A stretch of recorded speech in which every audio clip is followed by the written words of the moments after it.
Olá pessoal, então vamos começar aqui, conversar um pouco através da página aqui do Instituto Hugo de São Vítor sobre a questão do estudo da história. Você que já nos assiste, por favor, já dê o seu like, se inscreva no canal, ative o sininho para ser avisado das próximas, os próximos vídeos e atualizações que nós tivermos aqui no canal do Instituto Hugo de São Vítor. Bom, algumas pessoas se dirigiram a nós perguntando, com dúvidas de como estudar a história. Isso é algo muito natural, porque geralmente as pessoas que têm interesses em alguma forma de estudos culturais, certo? Para não usar o clichê de estudo de humanidades, encontram na história uma das disciplinas favoritas, porque em grande parte as pessoas começam a perceber que pelo estudo da história, muitas coisas do presente, da sua vida, como cultura, como civilização e assim por diante, começam a fazer sentido. E esse é um lugar muito, vou dizer, prazeroso de estar, que é de estar num contexto cultural, social, onde as coisas não parecem ter saído do nada, certo? Mas elas têm uma trajetória que as levaram a estar no estado que estão.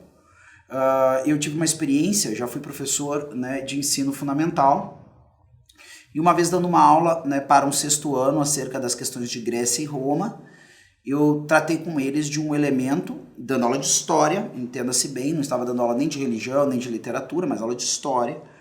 Eu comecei a percorrer a ideia de como pensava e como imaginava o mundo o homem grego, do tempo de Homero, Ilíada e Odisseia, assim por diante. Em breve o Instituto Hugo de São Vítor vai estar publicando aí o Mundo de Homero, que é justamente suporte para esse processo de eu enxergar de maneira mais ampla aquela cultura e a sociedade que produziram esses grandes monumentos literários, certo? E uma coisa ilumina a outra. Assim como o discurso histórico ilumina certos elementos do próprio discurso poético, o discurso poético nos ajuda a compreender a maneira de sentir e viver dos homens de cada período, certo?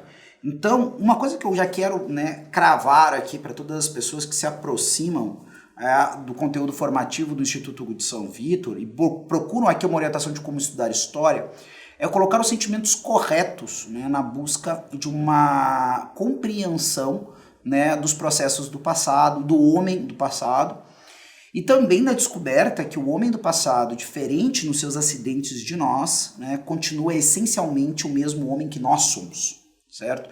Vê que a natureza humana, ela não muda, e por isso, com mudanças de acidentes e acidentes dos mais diversos, e esses acidentes mudam justamente porque o homem é diferente dos demais animais, pela sua intelecção e pela sua vontade, certo? E podemos ver isso de maneira muito clara. Qual é a diferença entre os tigres de 500 anos atrás e a diferença entre os tigres de agora? E a diferença entre os homens de 500 anos atrás e os homens de agora, certo? Ainda que acidentalmente essas diferenças sejam muito amplas, na essência nós vemos que o ser humano se debate com questões muito semelhantes. Por isso é altamente relevante diversos elementos e questões e respostas foram encontradas por homens do passado para questões que nos inquietam ainda hoje. Aquelas questões inquietavam eles lá 2.500 anos atrás e nos inquietam hoje, por isso suas respostas também iluminam as nossas perguntas de agora. E dessa forma, então, eu preciso entender desde o primeiro momento que eu não posso querer estudar a história, ou seja, o relato dos fatos do passado, e a narrativa daquilo que se deu no passado, e já vamos falar de quais os elementos que compõem uma narrativa histórica, dissociado do elemento cultural, da literatura, da arte, mesmo da forma de comerciar, das instituições de Estado, de direito e assim por diante, de uma determinada cultura. Ou seja, nós precisamos de todos esses elementos para compor o melhor quadro possível do passado. Lembrando sempre que a experiência, quando nós chamamos a história de ciência, não podemos considerá-la ciência dentro do mesmo sentido que consideramos as ciências experimentais. A certeza do historiador não é uma certeza apodítica ou científica, certo? Eu não conheço o passado com a mesma certeza que eu conheço, por exemplo, o processo de geração dos seres humanos. Isso se conhece de maneira concreta, um ser humano é gerado dessa e daquela maneira, se desenvolve dessa forma, chega ao seu desenvolvimento assim, assado. Eu não tenho esse nível de certeza quando falo da ciência histórica. Então a primeira coisa ela é ciência enquanto uso de um método que pretende então empregar uma racionalidade à narrativa que eu faço, né? Ou seja, a narrativa do historiador ou a historiografia, aquilo que o historiógrafo produz, é algo que corresponde a um método que intelectualmente se entende que é o método mais adequado para chegarmos, né, a uma visão mais verdadeira do que se deu no passado. E, naturalmente, por ser um elemento que sempre é objeto de reflexão, de crítica, né, de releituras e de um certo esgotamento, esse método da ciência histórica passa por mudanças, né, e novas propostas são feitas. Então nós temos correntes historiográficas, ou seja, maneiras de escrever e relatar o que se deu no passado, que divergem. E de alguma forma, todas elas podem fazer o seu contributo, desde que eu saiba quais são os seus limites e quais são as suas possibilidades, certo? E a partir disso, eu acho muito importante a gente retomar o que é dito no primeiro livro que nós temos, né, pode ser chamado um livro de historiografia, que é o livro de Heródoto, né? História de Heródoto, ou alguns ainda histórias, né? E aí, nesse livro, vai ser um primeiro parágrafo, ainda antes da descrição dos fatos, falando da intenção de Heródoto na escrita. Ao escrever a sua história, Heródoto de Helicarnasso teve em mira evitar que os vestígios, e eu gostaria que vocês salientassem, né, essa questão do vestígio, essa palavra, vestígios das ações praticadas pelos homens se apagassem com o tempo e que as grandes e maravilhosas explorações dos gregos, assim como as dos bárbaros, entenda-se aqui aqueles que não falam grego, permanecessem ignoradas. Desejava ainda, sobretudo, expor os motivos que os levaram a fazer guerra uns aos outros. E aí, na sequência disso, então, né, Heródoto vai começar. Os persas mais esclarecidos atribuem aos fenícios a causa dessas inimizades. E aí nós temos uma forma de conhecimento. Então, como é que se dá o conhecimento histórico? Primeiro, por uma intenção. Qual é a intenção de Heródoto?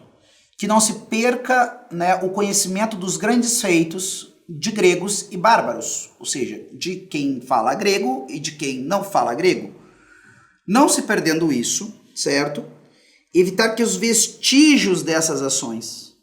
E é importante porque a palavra história, né, quer dizer, então, pesquisa, né, investigação. E essas duas palavras que nós estamos falando são duas palavras de origem latina. Perquerere, né, ou então ainda investigar, significa mais ou menos estar nos vestígios, né? É um ato de estar nos vestígios. Eu ajo a partir dos vestígios, nos vestígios, né? Então, o que parece estar já no fundamento disso é que é uma pesquisa, é um relato que não se dá somente por fruto da autoridade, recebido dos antigos, assim foi, no primórdio dos tempos, nos tempos imemoriais, ou ainda pegando uma fórmula muito comum, né, usada dos nossos queridos, amados, grandes fontes de formação moral, que são os contos de fadas, né? Once upon a time, né? Era uma vez. Eu sempre falo essas coisas em inglês, mas em alemão eu não sei como é que é em alemão, na verdade. Os Grimm deviam usar isso e, né, obviamente, escrever isso em alemão. Mas era uma vez, né? E a história não se compõe de era uma vez. A história se compõe, primeiramente, né, de atos de homens. Quando se usou em outros tempos a expressão história natural, está muito mais próximo de uma narrativa a partir da investigação de um processo que se deu na natureza. Mas a história da qual nós tratamos aqui, ela é, né, atos de homens, né? E se é atos de homens, os homens não são puros espíritos. Então eles estão limitados por dois elementos, tempo e espaço. A história acontece num determinado tempo e acontece num determinado espaço. Por isso, quando Aristóteles vai falar, né, acerca dos discursos, né, que existem, das maneiras dos homens relatarem, ele vai falar do discurso poético, que ele vai dizer que há mais filosofia no discurso poético, porque o discurso poético trata do que é universal, enquanto a história trata do que é particular. Por que é particular? Eu nunca posso falar de história num generalismo universalista. Eu sempre, quando conto a história de alguém ou de alguns num determinado local ou em determinados locais, dentro de um determinado tempo, né? Então, isso é particular. Mas é evidente, O discurso histórico vai me mostrar a encarnação daqueles grandes valores universais que foram expressos já no discurso poético, especialmente na mitologia, e de outras formas em que os homens, imaginando vidas possíveis, acabaram coletando aqueles valores que todos deveriam aprender. Na história, eu acabo por acompanhar o que acontece de fato com aqueles que desprezaram o ensinamento dos antigos coletados nos relatos míticos e o que acontece com aqueles que os preservaram. E geralmente a história me aponta que existe um sucesso existencial na vida daqueles que observaram o ensinamento dos antigos através da sabedoria da autoridade contida nos mitos, enquanto fracassaram existencialmente ou nos seus objetivos materiais aqueles que abandonaram esses ensinamentos. Porque, em grande parte, os mitos se constituem, do emprego das imagens que cercam os homens para falar daquilo que eles viram acontecer muitas e muitas vezes debaixo do sol, certo? Então, existe essa relação entre história, discurso histórico e discurso poético. Por isso que eu, quando estou estudando história, eu não posso desprezar um, Eu não posso desprezar esse discurso poético. É evidente que eu acredito que existe muito mais uso, mesmo com uma certa ignorância histórica, do discurso poético, sem o discurso histórico. É bom conhecer a história do povo que produziu aquela poesia, evidente, Mas você consegue um grande ganho, porque o discurso poético fala do que é universal, mesmo abandonando ou não tendo condições, não se deve fazer isso podendo não fazer, certo? Sempre se deve, se eu posso complementar com o estudo da história, eu devo complementar com o estudo da história, Mas tentar estudar a história sem conhecer o discurso poético daquele povo que eu estou estudando, aí é sempre algo incompleto. Existe uma perda maior do que estudar o discurso poético sem a questão do discurso histórico. E se eu quero estar no vestígio, eu preciso me fazer uma pergunta. O que quer a história? Quando a história me propõe que eu busque saber sobre os homens do passado, e aí, novamente reforçando isso, eu quero saber isso não pela autoridade do mito, mas pela indagação dos sujeitos, assim como Heródoto começa aqui, os persas mais esclarecidos atribuem aos fenícios as causas dessas inimizades. Ou seja, eu dou nome e sobrenome de quem eu estou perguntando. Qual é a tua fonte acerca desse conhecimento? Não, são os persas, Ou seja, se alguém quiser saber de onde é que eu tirei isso, onde é que Heródoto tira essas coisas, fontes persas. É que eu falo da questão das fontes da história. Então nós precisamos entender que a história tem fontes. E essas fontes, elas têm uma aplicação, Cada fonte histórica tem um método de aplicação quando eu faço um discurso histórico. O mito pode ser uma fonte histórica? Evidentemente que pode. Só que eu não posso tratá-lo da mesma forma que eu trato um relato governamental, o diário de uma pessoa que ali não está se propondo a fazer poesia, mas a princípio a sua intenção é dizer como as coisas foram e assim por diante. Então eu tenho que saber também entender a intencionalidade do texto ou da fonte que eu utilizo como meio de conhecer o passado. Geralmente, hoje em dia, a historiografia conta com 4 tipos de fontes diferentes. As fontes escritas, que estão na origem da história, de forma que muitos cravam que o começo da história é com a escrita. As fontes materiais, que aí estão dentro do âmbito da arqueologia. As fontes imagéticas, que são aquelas coisas que não só são objetos que me falam de usos, mas são imagens, através de figuras, imagens e assim por diante, me relatam. Por exemplo, as pinturas nas cavernas são fonte imagética. Eu tenho um relato em forma de imagem de homens do passado que chegam até mim hoje no presente. E por fim, graças aos meios tecnológicos, hoje eu também tenho as fontes orais. Ter fonte oral não é somente ter ouvido. Para uma coisa ser considerada fonte oral, eu preciso de um protocolo de produção dessa fonte oral, que inclui essencialmente ter uma gravação técnica, uma gravação desse relato, depois, propriamente, a transcrição desse relato, e para fechar o ciclo, a pessoa que fez o relato precisa então dar uma anuência de que aquele relato como transcrito é verdadeiro. Aí eu tenho a composição de um relato que é a fonte histórica de cunho oral. Tá? Então, nós temos esses dados. Então, a história não se faz a partir de qualquer coisa, Até se faz a partir de qualquer coisa, mas não a partir de qualquer abordagem, tá bom? E, entendendo isso, eu preciso me perguntar sobre qual é o sentido, o que a história quer me proporcionar. A história, ela quer me proporcionar a compreensão do passado ou a história quer me proporcionar uma experiência do passado, certo? E eu lanço essa pergunta, e parece até mesmo uma pergunta despropositada, principalmente depois que nós já falamos até aqui, mas é porque eu realmente prefiro não presumir nenhuma compreensão, né? E me permita que chover um pouco no molhado. Porque eu não posso pensar em conhecer a realidade do passado sem de alguma forma fazer uma experiência imaginativa desse passado, certo? E é nisso que nós vemos uma certa proximidade entre a história, né, e a literatura. Por quê? Mesmo que eu saiba que eu preciso de fontes atuais, né, ou seja, são vestígios, certo? De pessoas que existiram, né, de pessoas que foram a realidade atual em algum momento. Certo? As fontes históricas são essas, tá? Eu não posso, assim, encarar que, hipoteticamente eu invento uma peça literária que veio de um personagem, quase uma meta-literatura. Então, existe o personagem, sei lá, o Robinson Crusoe, né, que é da história do Robert Louis Stevenson.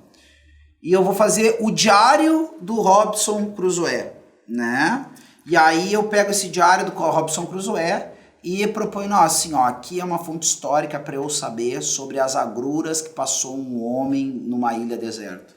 Olha, isso não pode ser considerado documento histórico dessa forma, né? Se eu quero fazer uma história do problema que enfrentaram as pessoas que ficaram em ilhas desertas, eu preciso de coisas que foram produzidas por pessoas atuais que existiram e ficaram nas ilhas desertas. Pode servir um livro desses como documento histórico? Sim, mas não para falar desse tipo de coisa, certo? Então, eu preciso sempre desse documento que seja um dado atual. Porém, o meu acesso a esse tipo de coisa, meu acesso a esses personagens do passado, em termos mentais, não é diferente da maneira como eu preciso usar a minha imaginação, por exemplo, para ter acesso a um personagem fictício. Você não vai conseguir nunca você não vai apertar mais a mão de Napoleão do que você vai apertar mais a mão de Aquiles, certo? Ou pegar, Aquiles pode ter existido mesmo, mas ou pelo menos a fonte histórica de Aquiles, vamos pegar um personagem claramente, né, Mr. Darcy, da Jane Austen. Você nunca vai apertar a mão do Mr. Darcy, assim como você nunca vai apertar a mão de Napoleão. Quer dizer, pelo menos não, né, dessa realidade agora, depois do fim dos tempos, aí é outra história, mas não quero entrar nesse mérito. Aqui, para a gente aceder a esses personagens, a sua personalidade, a maneira como eles agiram no mundo, o meio, eu mesmo, na minha cabeça, que eu tenho, né, para aceder aos personagens, né, fictícios. Por isso que a questão da imaginação vai junto. Eu não posso pensar que a compreensão do passado, né, ela vai ao largo da experiência do passado. Eu preciso, em algum grau, tanto quanto possível, ter na minha análise histórica uma experiência, né, mais ou menos, que me traga algo da realidade, daquilo que esses homens no passado vivenciaram, para que essa compreensão se dê por completo, tá? Ou pelo menos essa compreensão seja a melhor possível, certo? Então, assim, o que eu quero comentar especialmente é que nós não devemos nos conformar com uma história sumarizada, certo? O sumário da história, por exemplo, as linhas de tempo são o sumário da história. A gente faz umas linhas meio mandrake, tá? Meio bobas. A gente estende uma linha assim arbitrariamente, a gente vai colocando as datas ali. Se você quer fazer uma linha de tempo bem bacana, inclusive para enxergar isso de maneira mais material, convencione quantos centímetros ou quantos milímetros são pertinentes a cada ano ali. E aí depois você estende. Então, se eu tenho 1000 anos de história, eu tenho que ter 1000 milímetros. Se cada ano é 1 milímetro, eu tenho que ter 1000 milímetros. Né? E isso vai ser muito interessante, porque quando você compor essa linha do tempo, você vai olhar para aquilo ali e vai ficar meio grande e você vai dizer assim, ó, você realmente vai enxergar. Né? Ou seja, você vai poder pegar e ver ali, ó, tem 500 milímetros entre um período de 500 anos. Essas coisas vão aparecer ali. Certo? Falando de algo mais técnico, por exemplo, na anotação. E isso é importante porque, como eu disse, nós não fazemos história a partir do era uma vez, nós fazemos história de pessoas e coisas concretas. Então, os eventos que as pessoas, a sociedade que nós procuramos compreender, por exemplo, é muito curioso, né? Eu não vou falar da vida, eu não vou tentar. Se você pegar uma biografia de alguém, uma das coisas mais fundamentais, né, que um biógrafo vai dar para você, quer dizer, existem outros estilos de biografia que são menos sistemáticas que essa, mas geralmente ele vai dizer em alguns momentos do livro onde a pessoa nasceu, que idade ela tinha quando os eventos aconteceram e assim por diante, certo? Isso nos ajuda, vamos dizer que essa estrutura, tá, é o que nos ajuda a dar um esqueleto para esse nosso estudo, certo? Então com isso eu não estou querendo dizer que fazer um sumário, né, que me ajude, ele é algo negativo, até pelo contrário na atualidade, porque com essa cruzada contra a memória que a gente vê muitas vezes e contra a memorização, né, hoje eu acho muito positivo, eu nunca me esqueço, uma professora minha, que na primeira aula, né, de História da Península Ibérica, né, ele mandou a gente para a biblioteca para fazer genealogia dos reis espanhóis e portugueses, maravilhoso, certo? É isso mesmo, foi o primeiro assim, quem são os caras a partir da qual a gente vai, né, a cabeça dessas sociedades a qual nós vamos estudar aqui. É evidente que o estudo não ia ficar parado em saber quem foi o rei, em qual data e assim por diante. O problema que a gente tem também, muitas vezes no ensino de história, é que o que se propõe para as pessoas é que elas, né, permaneçam simplesmente dentro disso. Coloque a data que aconteceu tal coisa, diga o nome de fulano. Isso evidentemente não atrai ninguém porque é algo absolutamente árido. Eu quero saber o que fulano fez, eu quero saber o que fulano sentiu. Bertolt Brecht falava isso, né, que a gente fala da história, a gente dizia que Alexandre conquistou até a Índia. Alexandre não tinha pelo menos um cozinheiro, né? E que fulano chorou quando fundou a sua frota. Só o fulano chorou, né? Então, quer dizer, essas coisas, tá, mas e o que mais? Esse que é o problema que às vezes falta na história. E esse o que mais vem de um talento narrativo, que parte também de uma compreensão, que emprega tudo que é humano para entender o passado humano. E é isso que vem ao nosso socorro, todas as artes, em específico aqui a capacidade narrativa, né, do discurso poético, seja ele em poesia mesmo, seja ele em prosa e assim por diante. Uma história pode ser, um livro de historiografia pode ser absolutamente interessante absolutamente que siga de maneira muito criteriosa a questão do método, e para isso não precisa ser árido. O problema é que, infelizmente, nós começamos a fazer uma distinção entre as diversas disciplinas que lidam de maneira mais específica com o ser humano, e acabou acontecendo aquilo que a única preocupação do historiador, não, eu tenho que relatar os fatos verdadeiros conforme o método, e a preocupação com a qualidade narrativa fica a zero, né? Quer dizer, eu acho que não faria nenhum mal para aqueles que têm que produzir qualquer coisa dentro das ciências sociais, ciências sociais são entendidas de outra forma, não se coloca a história como ciência social na maioria dos casos, mas aqueles que lidam com as ciências que tratam do ser humano, principalmente do ser humano vivendo em sociedade, umas boas cadeiras bem dadas de escrita criativa, né, ou de forma de escrita, aprender a copiar o estilo dos autores realmente bons e bem tranquilo em copiar mesmo. Você não quer ser conhecido como o maior literato do mundo, você só não quer que a sua falta de literatura e de qualidade literária acabe atrapalhando, né, o leitor na hora de alcançar o conhecimento que você quer que ele alcance. Porque, como vai dizer o Mortimer Adler, a relação entre leitor e escritor é como a relação entre o lançador e o apanhador do beisebol, né? Todo lançador quer ser apanhado, né? Todo escritor quer ser apanhado pelo seu leitor, certo? Claro que existe alguns lançadores que são mais adequados para determinados apanhadores, mas o grande objetivo do historiador, como de toda pessoa que procura comunicar o conhecimento, é que o conhecimento chegue até a pessoa.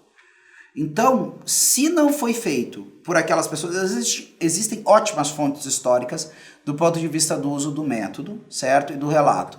Mas só que o problema é que às vezes elas são áridas, né, do ponto de vista da leitura que elas fazem da construção discursiva e assim por diante. Nós temos que procurar complementar esse tipo de coisa. Eu acho que é algo muito importante, isso eu já jogo para você de maneira geral, uma coisa que vai ajudar a aumentar a inteligência, né, e a compreensão da história é você conhecer bem o ser humano. Tá?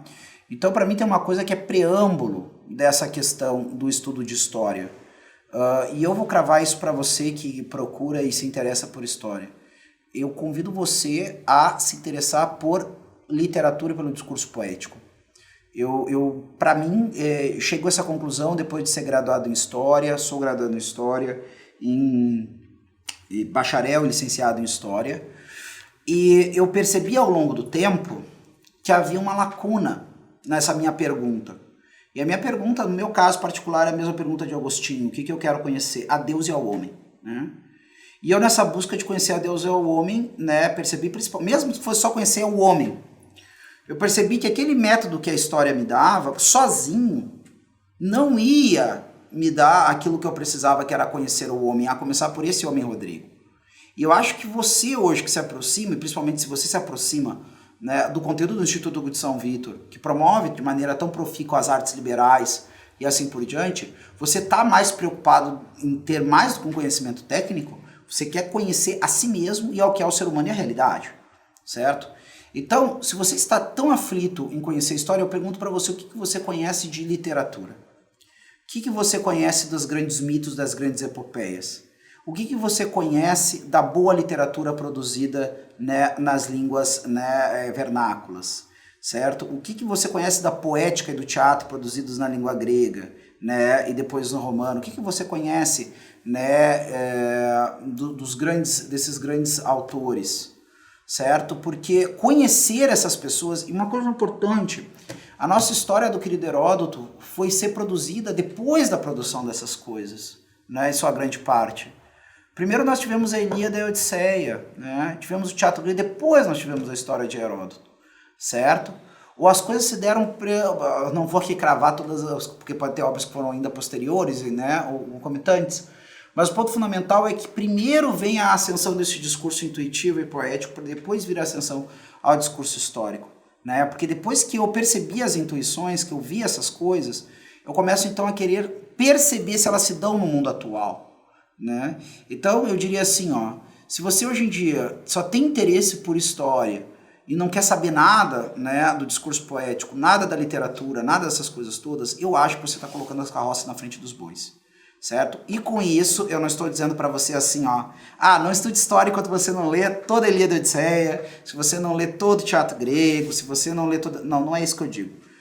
Leia as coisas juntos. O certo era o seguinte, o certo era que você e eu tivéssemos como crianças já, né, tido a graça de ter tido essa cronologia de estudos. Mas provavelmente você, como eu, despertou depois de velho para essas necessidades. Então agora não adianta, agora a gente tem que correr atrás da máquina, como diz o outro. Né? E aí então você tem que estudar as duas coisas juntas, mas não abandone um conhecimento em função do outro. Está bem? Então nós temos que seguir junto dentro dessa estrutura. Tá? Então, começa por etapas, né? O que eu devo começar fazendo no meu estudo de história? Eu acredito que a primeira coisa é deixar-se envolver pelo estudo da história. E eu acho que algo basilar, nós devemos começar por aquilo que foi produzido no mundo antigo. Então, a primeira coisa que eu coloco... Rodrigo, mas a metodologia era outra. Rodrigo, ainda não veio, ainda Leopold von Ranke não deu uma metodologia científica para a história. Esses caras ainda não estão com documentos tão bons, o método deles não é a prova disso e daquilo. Bom, a primeira coisa é dizer o seguinte, a história, ainda que tenha procurado aprimorar ao longo do tempo o discurso dela para que ele fosse cada vez mais verossímil, inclusive o seu método fosse cada vez mais logicamente verossímil, ainda é um discurso e ainda é uma possibilidade. Existem coisas, por exemplo, se eu vou dar um exemplo muito simples, a ressurreição de Jesus Cristo, né? Não há método histórico que diga que isso, né, não aconteceu. Como método histórico por si, pode apontar diversas evidências documentais que ajudam a dizer que existe, né, documentalmente uma estrutura, uma solidez. Por quê? Porque existem consonâncias de discurso, porque existem comprovações, né, que não há contradições, existem vários documentos que mostram que não existe contradição entre esse relato. Os relatos mais próximos historicamente dos eventos, né, falam da mesma coisa. Agora, isso escapa da alçada do historiador. O historiador não tem método nem para afirmar de maneira absoluta, né, a ressurreição de Cristo. Muito menos, ainda menos método de afirmar que não aconteceu. Ele vai afirmar isso a partir da visão de mundo dele. Uma visão materialista ou assim por diante, certo? Agora, o máximo que a historiografia pode nos dizer é o seguinte, metodologicamente falando, qual é a confiabilidade das evidências documentais que eu tenho desse relato, desse evento do passado? É isso que vai fazer. E vai parar por ali.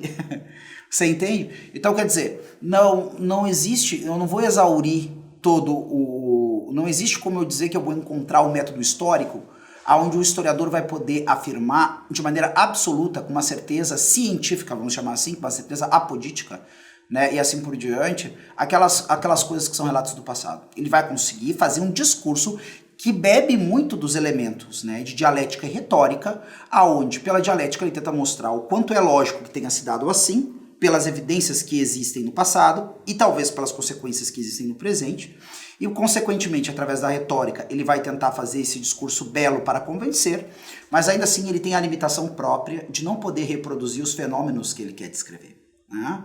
Então, querer desprezar a historiografia anterior ao século XIX ou XVIII, certo? Em vista dessa questão, é simplesmente, né, uma irracionalidade. O que eu preciso fazer, sim, é não me limitar, e eu não posso me limitar a nenhum discurso historiográfico. Essa que é a verdade. Né? Eu posso sim e devo, porque eu vou estar estudando outras coisas, isso deve ficar muito bem compreendido, né? Eu nunca vou estudar só história. Se eu estou querendo ser uma pessoa de formação integral, uma pessoa de formação completa, e mesmo se eu estou querendo ser uma pessoa que conheça de maneira clara a realidade, eu vou ter outros estudos que vão estar convergindo. Vou ter ali os estudos que eu estou fazendo para resolver minhas indagações acerca, né, do transcendente absoluto que é Deus, seja eu agora um ateu, ou um religioso, ou um teísta, tanto faz. Eu vou ter os estudos da filosofia, eu vou ter os estudos, né, dos mais diversos elementos relacionados à linguagem, à sociedade, eu vou ter os estudos relacionados... Vocês entendem? Isso tudo eu vou trazer para a minha leitura histórica. Porque o que o historiador está tentando me propor é um cenário de realidade, onde a partir daquele cenário de realidade eu vou fazer uma leitura e vou chegar a uma conclusão dessa realidade. Certo? Aí vocês vão poder ter cabedal para olharem para a história ou para as historiografias e dizer: a historiografia me serve, a historiografia não me serve. Certo? Alguns vão poder dizer assim: ah, não, mas materialismo histórico não me interessa, né? Porque eu não concordo com o materialismo, eu não concordo com a vertente marxista e assim por diante. Perfeito, não precisa ser o que você vai estudar agora, mas em algum momento você, se quer aprofundar os estudos de história, e aqui entra também qual é o seu objetivo dentro dos seus estudos. Você poderia, por exemplo, ler a História Universal do Cantu, né? E para você está o suficiente, você tem um panorama integral ali e tudo mais. E aqui eu não entro nas críticas de método e assim por diante. Ou outra história universal qualquer. E isso, a princípio, para um momento de estudos ou para os seus interesses, está suficiente. Sem nenhum preciosismo, você está aberto depois a quem quiser corrigir a visão que você formou, né, a ser corrigido. E a pessoa vai lá: olha, isso que tu aprendeu com o Cantu não é bem assim. Por quê? Não, tem um autor que me explica tal coisa. E aí você vai fazer essa coisa maravilhosa, que é, né, em matérias que são opináveis, que são de estudo, poder estar aberto a ler o cara, chegar à conclusão, né, de que, olha, realmente eu acho que aqui ele falou melhor do que o outro, né? Agora, eu acho que é fundamental, porque uma coisa que nós temos que entender também é que história, né, como investigação a partir de fontes, e não meramente através de uma autoridade ou de uma recepção de tradição, ele é algo que surge no mundo ocidental especialmente, né? A gente pode perceber, inclusive, que existe, né, inclusive uma influência, se a gente vai pegar alguns... se eu pegar o prólogo, né, do Evangelho de São Lucas, a gente percebe um dado grego muito forte nele, né? O excelentíssimo Teófilo, né, sabendo que muitos, né, fizeram relatos, né, eu decidi ordenar aqui para você os eventos, né, para você saber a solidez daquilo que tu acredita, né? Isso é algo altamente, isso é um discurso histórico, né? Ou seja, ele vai ali apresentar um relato que vai procurar mostrar, né, e claramente ele está fazendo exatamente o que o historiador faz, porque ele dá a entender que ele vai buscar o relato daqueles que foram testemunhas oculares, certo? Para então entregar a esse Teófilo, né, que eu já ouvi pessoas falando que é uma pessoa específica, outra é um genérico, né? Um teófilo seria um amigo de Deus, né? E a partir dali, então, mostrar como a fé, né, a fé em Jesus Cristo que essa pessoa tem um fundamento dado no tempo. Isso é muito importante também para entender que nós, ocidentais, tivemos uma consolidação da importância da história, né, inequívoca com o advento do cristianismo. Porque a religião cristã é uma religião que tira a experiência religiosa, né, dos tempos imemoriais, né, vamos dizer assim, no princípio. Né, esse princípio é imemorial. E se a gente vai olhar o prólogo de São João, a gente percebe como ele faz essa transição, né, do princípio ao qual o homem não tem memória para o tempo aonde o homem conhece memória, né? Ou seja, ali está, e o verbo se fez carne e habitou no meio de nós. No princípio era o verbo, e depois o verbo se fez carne, habitou no meio de nós, o eterno entrou no tempo, aquilo que era imemorial, que estava fora do tempo, entra no tempo, por isso se faz histórico, né? Então, a religião do cristianismo não é uma religião dos primórdios somente, ela é uma religião do tempo. Se eu não me engano, Mark Bloch vai dizer isso, né, que o cristianismo é a religião dos historiadores, né, porque ela é uma religião que está fincada, os seus elementos, os seus marcos estão fincados na história, numa documentação muito mais palpável. Algumas pessoas têm um ditado que eu acho muito interessante, que é mais sem função do que o Pilatos no creio, né? E isso não é verdadeiro, porque o Pilatos é um marco histórico que vai para além das dimensões do judaísmo ou da escritura sagrada e que está entre os documentos dos pagãos, né? Então, assim, Nosso Senhor morreu sob a égide da história, né? E o próprio São Lucas bota, né? Quando Augusto era imperador, quando Tibério, né, era imperador, quando fulano era tetrarca e assim por diante. A gente vê que existe esse esforço de dar marcos, né? Mas então, eu preciso conhecer os fundamentos, né, que existem dentro dessa ciência, mas antes de ciência, da arte histórica, da história como arte. E eu falo da história como arte dentro do mundo grego porque ela conta inclusive com uma musa, que é Clio, né? E a Clio, ela guarda, diferente de Mnemosine, ela guarda tudo, né? Mais do que a memória, a Clio guarda tudo, né? Ela abarca tudo que é dos passados dos homens, né? E, inclusive, o primeiro livro da história, né, de Heródoto vai ter o título de Clio, certo? Porque é essa musa que vai, assim como as musas dão aos poetas as luzes apolíneas para eles poderem cantar a glória dos grandes heróis que só puderam fazer feitos grandes por virtude dos deuses, assim também o historiador só pode aceder àquilo que os homens fizeram sempre no passado, quando tocado pela musa da história, que é a guardiã dos grandes feitos, dos grandes gestos, né? Então, eu preciso primeiro conhecer a história enquanto arte, para mostrar essa conexão dela fundamental, né, com os elementos das demais artes, certo? Para depois entrar com a devida reverência, né, sabendo do que eu estou tocando, para não se tornar um profanador, né, da sacralidade da história, certo? Eu preciso conhecer, né, como é que os gregos, como é que os nossos maiores, né, fizeram, né, por graça e virtude, né, surgirem, né, essa ciência, essa arte histórica, né? Então, vamos começar. A primeira indicação que eu dou para você, além de mandar você começar, né, e aqui eu estou mandando como professor mesmo, né, se você confia, então eu tenho a autoridade de dizer o que você deve fazer para alcançar esse bem que você busca, além da questão de enriquecer cada vez mais sua arte poética. Vamos aos dois grandes nomes do passado, né, inicialmente, que eu posso sugerir para vocês já nesse vídeo, que é a figura de Heródoto, e depois, na minha opinião, né, com uma arte ainda mais afinada da busca dessa investigação, que é a figura de Tucídides. E com isso, eu já vou começar a compreender uma narrativa acerca... Olha que coisa maravilhosa! Eu já vou começar a entender a mentalidade dos gregos acerca da sua próprio lugar no mundo, certo? E o lugar dos outros no mundo. Porque eu vou ter ali os dois grandes momentos, o embate, né, entre gregos, né, e persas, e assim por diante, todas essas inimizades entre Oriente e Ocidente, tudo isso que a gente às vezes vê e toca em algum grau, quando houve o relato dos 300 de Esparta e assim por diante. E essa busca, né, de uma identidade a partir dessa alteridade. Eu sou eu e o outro é o outro. Isso é muito importante Isso não quer dizer xenofobia, isso não quer dizer nada disso. Eu simplesmente que para eu ser, né, um indivíduo, eu preciso não ser tudo e não ser todo mundo, né? O outro é diferente de mim, não quer dizer que eu tenho que odiar o outro por isso, mas ele é diferente. E para eu saber quem eu sou, eu preciso saber que eu sou diferente e ele também é diferente de mim, né? Então esse é o primeiro momento. E depois, nosso querido Tucídides vai nos trazer essas guerras do Peloponeso, que para quem ainda não se inteirou do assunto, né, vai perceber o que a gente pode chamar de declínio, né, da Grécia clássica, que é quando, né, a grande potência intelectual, né, começa a, né, se degladiar com a grande potência, né, bélica. Né, Atenas entra em conflito com Esparta, o que vai levar depois à derrocada, né, e o domínio dos macedônios com Alexandre. Tudo isso está no coração da nossa trajetória como civilização.